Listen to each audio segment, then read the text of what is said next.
A Rádio USP apresenta USP Analisa. Meia hora analisando assuntos atuais que envolvem a vida do cidadão e da universidade, sempre com um convidado especial. USP Analisa.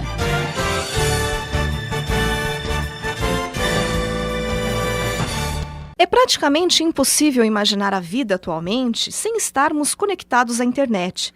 Mas a verdade é que esse contato contínuo com o ciberespaço transformou nossa linguagem e nossas relações de diferentes formas. Para debater a influência do ciberespaço em nosso dia a dia, o USP Analisa de hoje conversa com a docente da Faculdade de Filosofia, Ciências e Letras de Ribeirão Preto da USP e membro do Fórum do Campo Lacaniano de São Paulo, Lucília Maria Abraão de Souza. Professora, seja bem-vinda ao USP Analisa. Muito obrigada pelo convite e pela oportunidade de refletir um pouco sobre isso, né? Que é o impacto constante, permanente da tecnologia no cotidiano, nas relações, na ordem da cultura, da vida. Para começar, professora, segundo o sociólogo espanhol Manuel Castells, vivemos a era da sociedade em rede. A tecnologia conecta cada vez mais as pessoas e diminui as barreiras físicas. Estamos, de fato, vivendo uma grande integração a esse ponto ou ainda predomina um individualismo muito grande? Olha, eu acho que o Castells, né, ele, quando cunhou esse nome, Sociedade em Rede, ele pensou especialmente no urbano. Porque o que internetiza é a cidade, né? São as grandes cidades, são cidades maiores, são as pessoas que moram na cidade e que têm acesso a uma série de itens, né? É bem importante que a gente registre. Energia elétrica, noções ao menos que rudimentares de inglês, né, um conhecimento da própria máquina. Então, não é todo mundo que está na rede. A gente começa já por essa ressalva, jogando um pouquinho de areia nessa engrenagem que, de alguma maneira, cria um ilusório de que todo mundo pode estar online. Não é todo mundo, né? Mas, enfim, grande parte da população mundial, exceto algumas áreas muito pobres do Brasil, né, da Ásia e da África, que estão completamente excluídas, e hoje se fala em inclusão digital justamente por isso. Mas, enfim, feita essa ressalva, realmente o mundo hoje ele está enredado. Se a gente for pensar, a lógica toda da internet, que é uma lógica dos elos, dos links, dos nós, da passagem de uma página para outra, né? Isso modificou a nossa forma de organizar o estudo, o lazer, a vida, a militância política. Então, a gente pode dizer, sim, que a sociedade está inteira conectada planetariamente no online. Agora, de outra feita, é possível também dizer que existe uma contradição, ao mesmo tempo em que é possível falar com tudo, acessar, entre aspas e aspas, né, tudo, também a gente tem a tecnologia produzindo um isolamento muito grande. Porque muitas vezes a praça, os espaços socialmente compartilhados, né, a própria sala de aula, às vezes a gente vê alunos com computador, com celular. Então, é o estar junto, mas não estar inteiramente junto. Então, acho que dá para a gente ler desses dois lados, né? De um lado, a gente tem essa possibilidade de uma conexão imediata, ubíqua, né, em tempo real. E, de outro lado, a gente tem também um isolamento que as pessoas vão construindo em casulinhos que vão ser os seus próprios aparelhos, né, de conexão. E a gente pode até dizer que está havendo uma alteração das relações sociais, né? Porque, por exemplo, às vezes a gente vê casos nas redes sociais, né, de pessoas que postam algum fato triste, um parente que faleceu, alguma coisa assim, e ao invés de quem está vendo ir lá dar um abraço, né, oferecer um contato pessoal, simplesmente curte uma postagem e fica por isso mesmo. Então, realmente a gente pode dizer que está havendo uma alteração das relações sociais. Isso é interessante, né? É interessante, eu acho que trágico um pouco também, né? Porque, por exemplo, o curtir do Face, ele muitas vezes sinaliza só eu vi, né? Eu tive acesso a isso, eu sei que aconteceu. Mas pra gente fica muito restrito, porque ou você pode só curtir, ou comentar, ou compartilhar. Então, o próprio dispositivo do aplicativo, ele já nos abre apenas 3 caminhos. Eu acho que o pior da rede, às vezes, é isso. Você não pode fazer qualquer coisa. Você pode preencher os espaços que foram predominantemente definidos pelo aplicativo. Então, a gente tem uma certa ilusão de liberdade, né? Eu posso falar tudo, eu posso dizer tudo, eu posso acessar tudo. Não. Tudo que a tecnologia estabiliza como possível para você acessar.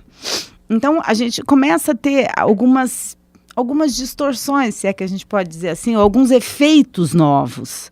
Que é isso, curtir com a dor do outro, compartilhar, às vezes, páginas que são muito ofensivas, como se fosse uma mera brincadeira, né? Fazer comentários, tantas e tantas vezes a gente vê isso circulando na rede, que são muito indelicados, que são xingamentos. Então, essas posições de autoria na rede, elas estão muito esgarçadas, elas estão muito fluidas. É como se fosse possível dizer tudo, a qualquer custo ali. E a gente sabe que não é assim. Então, essas ressalvas, né, não é todo mundo que está na rede, não é tudo que é acessável, não é possível entrar em todos os campos e fazer o que se quer.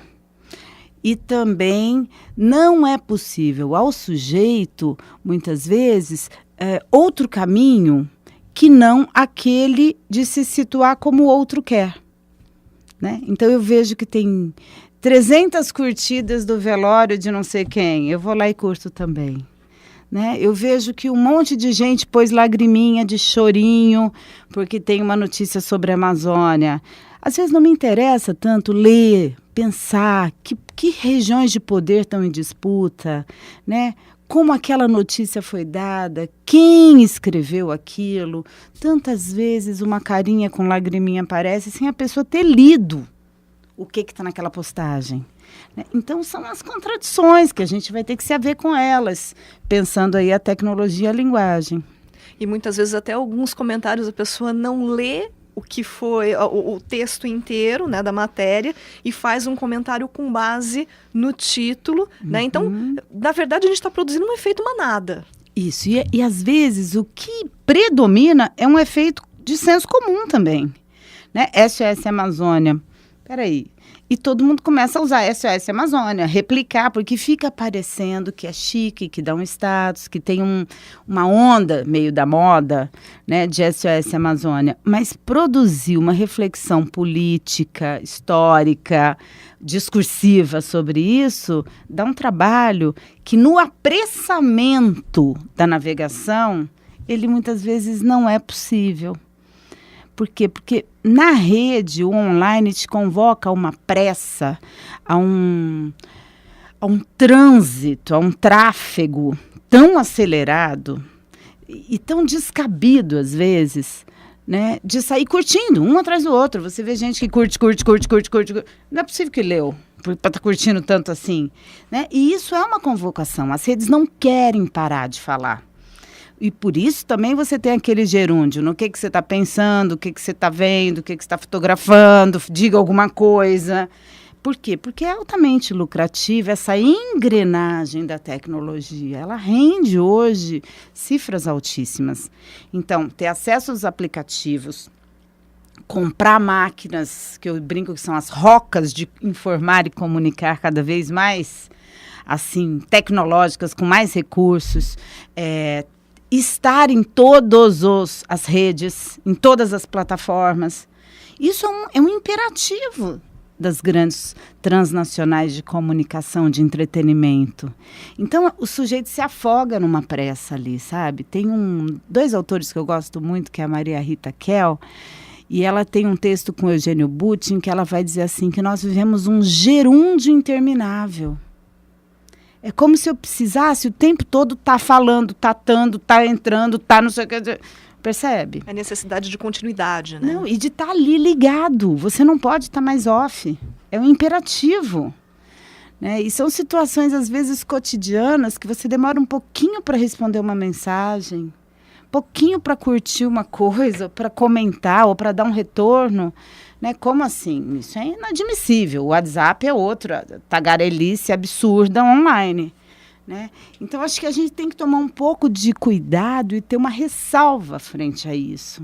Né? De que isso é um dado muito interessante, tem um impacto muito positivo em vários campos da vida, mas, contudo, entretanto, também tem um aspecto extremamente lucrativo em que a gente é convocado a falar qualquer coisa, ainda que seja bobagem. Mas, por outro lado, professora, a interação no cyberespaço permitiu que grupos que antes não tinham tanta voz na sociedade passassem a ser ouvidos e percebidos. Será que o cyberespaço, de fato, nos tornou mais plurais? Ou essa pluralidade é um pouco, assim, uma ilusão da rede? Olha, no campo da linguagem, tudo é ilusão. Mas vamos, então, investigar um pouquinho as ilusões, né? Que o cyber possibilita a emergência de vozes antes caladas, silenciadas e, eu diria até que impossíveis de circular socialmente, é verdade. O Denis de Moraes, que é um teórico muito interessante, ele cunhou um termo que ele chama de cybermilitância. E ele vai falar, tem militâncias online que na vida real seriam impossíveis de serem efetivadas, né? Por exemplo, o caso da Amazônia, a quantidade de movimentos de defesa de grupos ligados à ecologia, à sustentabilidade, como é que eles se articularam nesse momento histórico contra uma canetada do nosso presidente. Então, isso é interessante.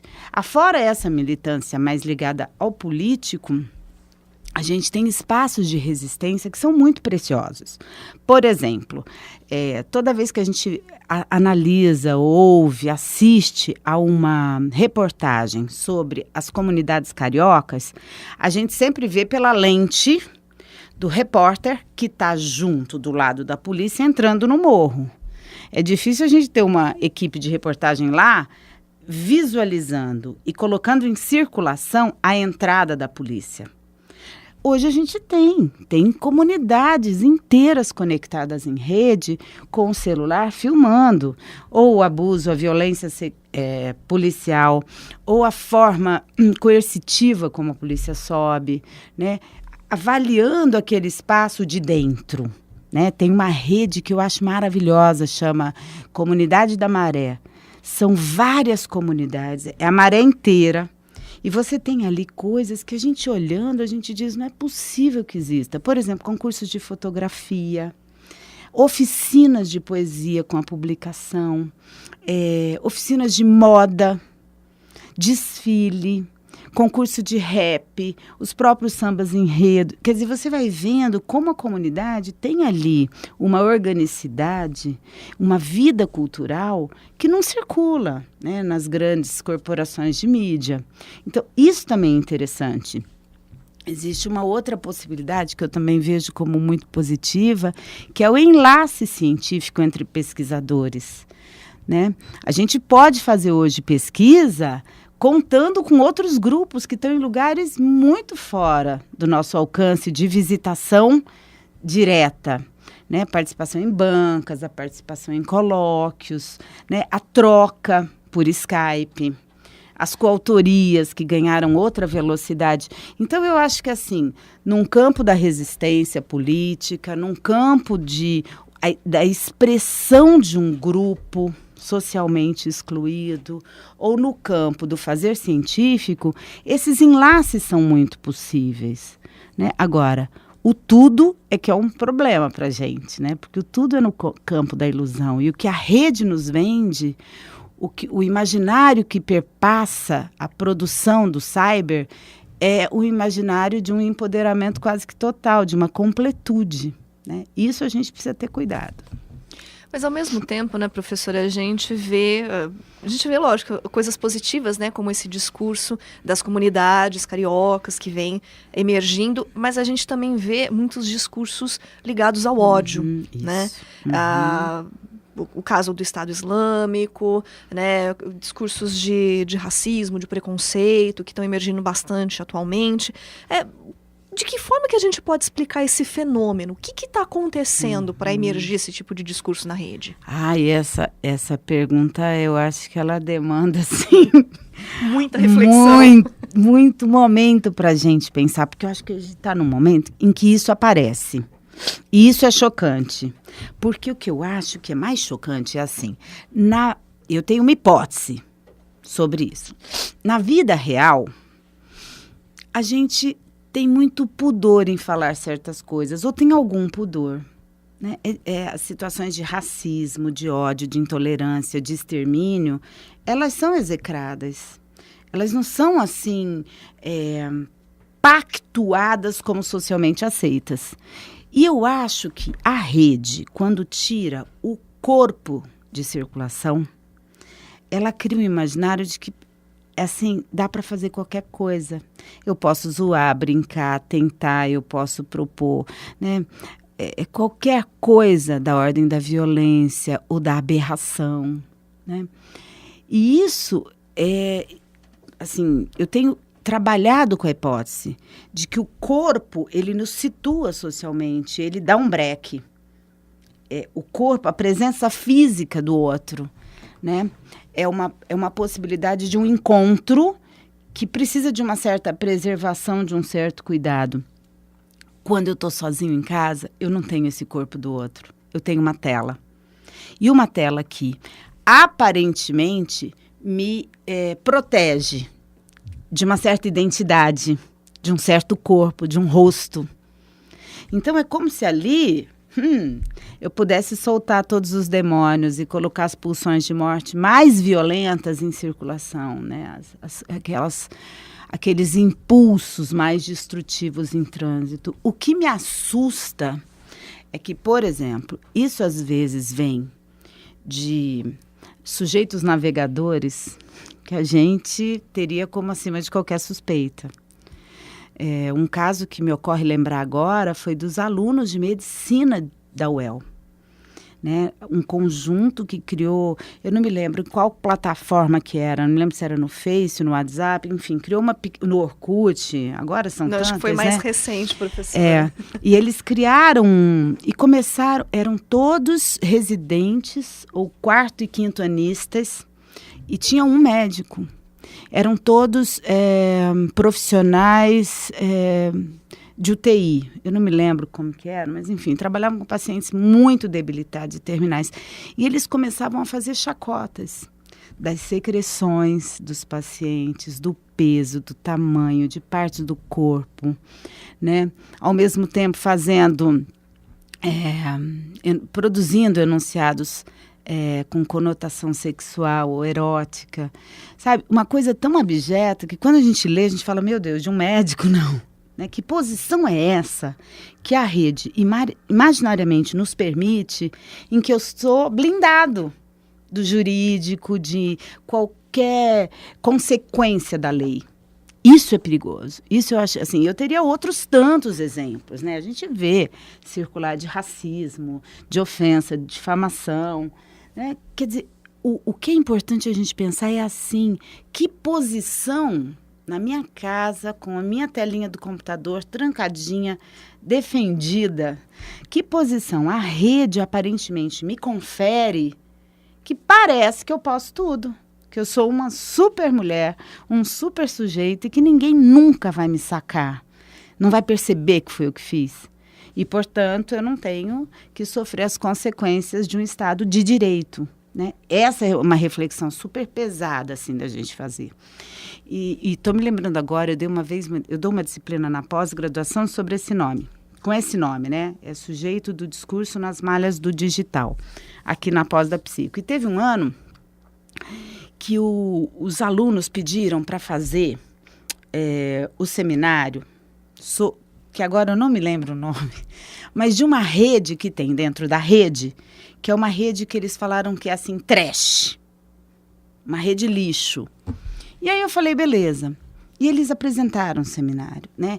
É uma rede que abriga os terroristas, os suicidas, os pedófilos, os automutiladores, os suicidas. Aí quando eles começaram o primeiro seminário, eu já me arrepiei.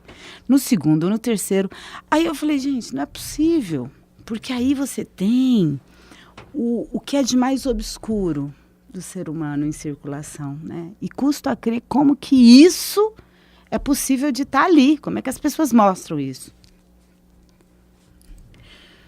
Professora, uma tradicional expressão popular diz que informação é poder. No ciberespaço, a informação está pulverizada, já não é mais privilégio de poucos. É possível dizer que as novas tecnologias também alteraram as relações de poder? De certa forma sim, de certa forma não. Eu vou ficar nesse jogo de contradições, eu acho que o tempo todo. A rede em si é contraditória, A né, rede e a disso. gente tem, assim, um conjunto de elementos que diz, puxa, é verdade. Os trabalhadores podem se unir, por exemplo, fazer cair uma página da Nike e conseguir que não sejam demitidos funcionários em Singapura. Isso já aconteceu, ok. Né? Pode acontecer, por exemplo, de uma mobilização popular começar a ter muita efervescência no Twitter e um governo num determinado país árabe começar a balançar em função disso. Ok. Então, existem fatos políticos hoje que nos dão pistas, nos dão notícias de que as relações de poder elas se modificaram, né?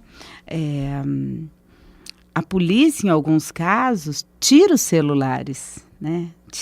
Ou tenta escamotear a sua imagem diante dos celulares que estudantes estão usando, enfim.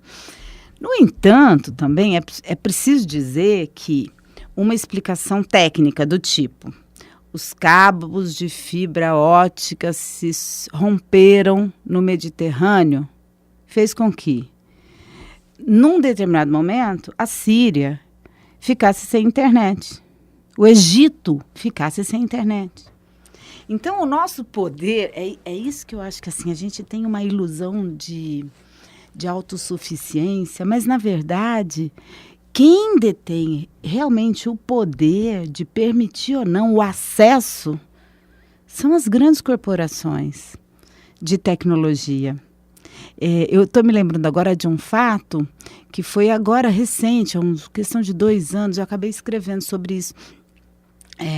A OAB publicou uma nota contra um governador X que teria, enfim, se beneficiado de dinheiro público. E aquela página começou a ser replicada. O site saiu do ar. O site da OAB de Goiânia, Brasil. Por problemas técnicos, o provedor X comunica W. Percebe? Então, quer dizer, a nossa margem de manobra existe, pero no mucho. Entendeu? Nós tivemos agora um episódio que a gente ofereceu um mini curso do laboratório que eu coordeno com estudantes de graduação em pós sobre feminismo. E a capa do mini curso era uma imagem da Frida.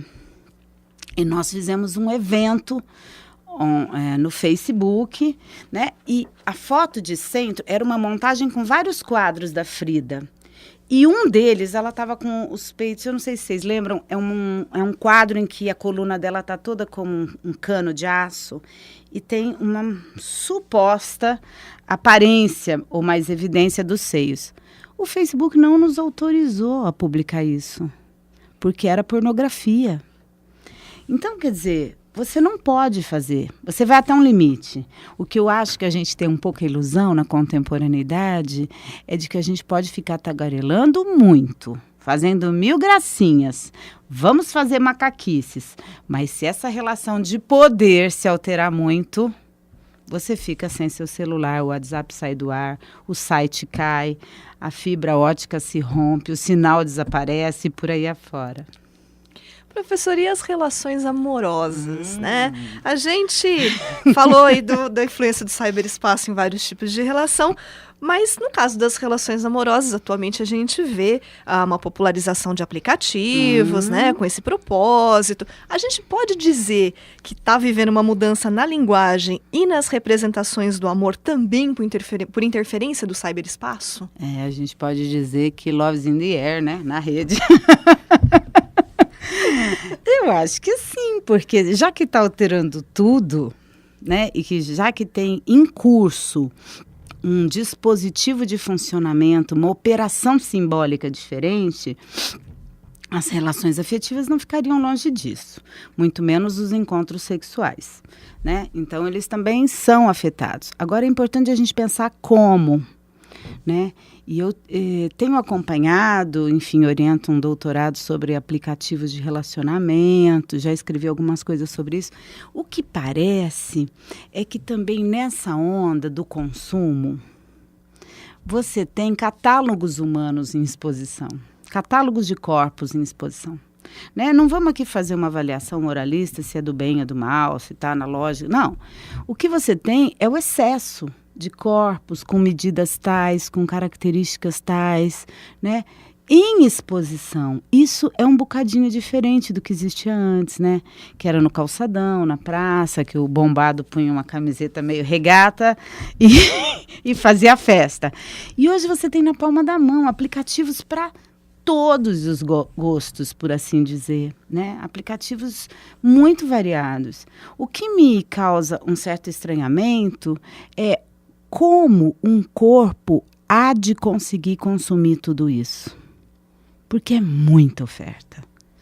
Então, a lógica do consumo de uma sociedade espetacularizada, mas de consumo, que quer o consumo, que proclama o consumo, né? Quer que você fique lá escrevendo o que você está pensando, porque aquilo é uma forma de consumo. Quer que você compre sem parar, que você fique online, quer também que você fique transando com Deus o mundo, né? E que você tenha entrada no Tinder, né? Então você vai tendo uma coisa que me parece ser o centro hoje. O capitalismo contemporâneo, ele lucra muito com a tecnologia de comunicação, né? E para ele lucrar e se fazer presente o tempo todo, é como se ele dissesse, pode tudo. Você pode estar em 10 aplicativos. Não sei se você vai aguentar sair com todo mundo que tem lá nos aplicativos. Ou ao menos ver, ou ao menos likear, ou ao menos dar uma carinha de super like, ou menos like, como é que você quantifica se é super ou se é um like normal, entendeu? São coisas da ordem do consumo que vão sendo engendradas e a gente vai sendo capturado por isso. Como se fosse o melhor dos mundos. Né? E não necessariamente é. Não necessariamente é. Tem uma frase da Maria Rita Kel que ela falou tão interessante, é uma teórica que eu gosto muito, e ela vai dizer assim, no capitalismo pode tudo, menos mexer com o lucro e com as relações de poder. Então, acho que é muito atual para a gente pensar a tecnologia. Você pode tagarelar à vontade, você pode ter no seu celular agora, sei lá, 50 aplicativos, você pode estar em todas as plataformas. E se você entrar nessa onda, você só faz isso. Porque você vai de aplicativos do mundo do trabalho ou do mercado, para da vida social, para das relações, para de saúde, que tem aplicativo que mede a pressão, que mede batimento cardíaco, daqui a pouco vai ter de glicemia. Percebe? Você vai entrando nisso, você só faz isso. E o mais maluco... Agora eu vou citar uma vinheta bem pessoal. Eu tenho 4 filhos, né? E um dos meus filhos um dia falou, eu só tinha e-mail. E ele falou, mãe, você precisa urgentemente ter um Facebook, ter um não sei o quê, um Instagram, senão você não existe. Aí eu parei e falei, caraca, parece que é condição de existência. Entendeu? Então as pessoas começam a entrar nesses lugares para ter a sua fotinho lá, como se elas quisessem um reconhecimento, sem refletir que às vezes tem um consumo tão exagerado, tem uma captura imaginária por consumir, por estar, por fazer o que esse grande outro da tecnologia deseja, que é lucrar conosco, sobretudo. Professora, só para a gente concluir rapidinho, você também desenvolve projetos sobre exposições do Museu do Amanhã e do Museu da Língua Portuguesa, que são aí museus bastante influenciados pelas novas tecnologias. Né? Para a gente concluir, o que a gente pode esperar, né, em relação a essa mudança aí da linguagem e as formas de expressão dos museus para o futuro? Olha só, isso que você está perguntando é bem bacana. Por quê? O que me chamou a atenção quando eu fui pela primeira vez, como visitante pobre mortal no Museu da Língua Portuguesa, eu fui na semana da inauguração veio a exposição do Guimarães Rosa. A minha formação em letras, eu adoro Guimarães. A segunda exposição era da Clarice, também foi um nocaute, assim, no primeira sala. Mas, enfim, quando eu entrei, o que me chamou a atenção é que o tempo todo havia uma convocação à interatividade. Né? E eu parei ali, depois eu voltei no museu, enfim, do dia em que ele foi inaugurado, se é que se pode dizer assim, até o incêndio, eu desenvolvi projeto com financiamento FAPESP todos esses tempos. Então, eu escrevi sobre as exposições, sobre o acervo, sobre o funcionamento, papapá. Quando queimou, a gente produziu, assim, a título de um luto, um documentário que está online, que chamava A Chama da Língua, A Chama da Língua, agora eu não me lembro o subtítulo. Pois bem, colocando um pouco da questão da poesia e do incêndio, tá? Aí falei, o que eu vou estudar, né? Queimou meu objeto. E fui visitar o Museu da Manhã. E é curioso perceber como os dois, em instâncias diferentes, um pela via da língua e da literatura, e o outro pela via da ciência e do que a gente poderia chamar de sustentabilidade, né, com objetos diferentes, os dois operam num registro muito parecido, que é o tempo todo colocar o visitante, o leitor, em jogo com o museu. Seja teclando, seja jogando, seja subindo e descendo, seja se posicionando de outro lugar. E isso só é possível por conta da tecnologia ali. No Museu do Amanhã, que eu começo agora com um projeto também de financiamento da FAPESP, o Museu do Amanhã me parece mais gritante ainda.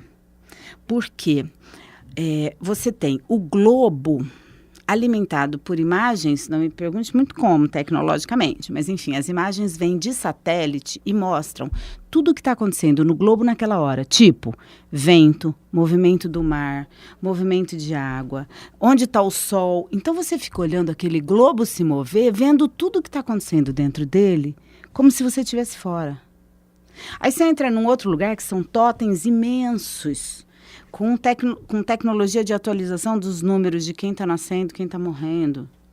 Então, assim, é ainda uma incógnita para mim, mas é possível dizer que os museus se nutrem do que a tecnologia potencializa na convocação do corpo do visitante, do leitor, a se mover no espaço do museu, a interagir. Tá certo, professor. É uma pena, o nosso tempo chegou ao final, mas o assunto é apaixonante e fica o convite para uma próxima vez, né? Já aceitei. Pode me convidar que eu volto. Muito obrigada pela oportunidade. Viu? Nós agradecemos aqui a presença da docente da Faculdade de Filosofia, Ciências e Letras de Ribeirão Preto, da USP, e membro do Fórum do Campo Lacaniano de São Paulo, Lucília Maria Abraão de Souza. Professora, muito obrigada pela presença. Obrigada, você. USP Analisa de hoje fica por aqui. Até a próxima semana. Você ouviu USP Analisa, um programa da Rádio USP Ribeirão em parceria com o IEA, Instituto de Estudos Avançados, Polo Ribeirão Preto. Produção do Serviço de Comunicação Social da USP e do IEA. Coordenação, Rosimeire Talamone. Apresentação, Thaís Cardoso.